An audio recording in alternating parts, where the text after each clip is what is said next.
Nagpapasalamat din ako sa Panginoon kasi nung nakaraan pa talagang hinang-hina ako. Pero puri ng Diyos, sa araw-araw na pupunta ko rito, tuwing madaling araw, tuwing alas 5 ng umaga, lagi niya akong binibigyan ng kalakasan. Kaya ang kalakasan talaga ay nagmumula sa ating Panginoon. Hindi sa atin, hindi sa ating Diyos. At nais kong umawit tayo sa Panginoon.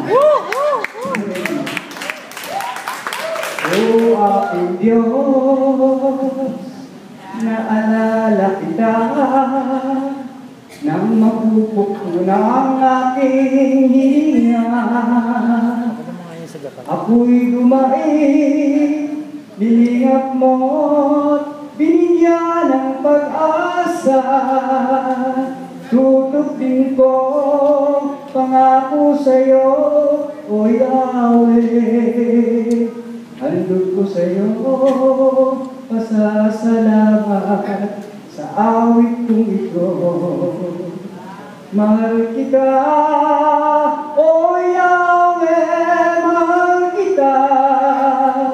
Tutupin ko pangako sa'yo, O Yahweh.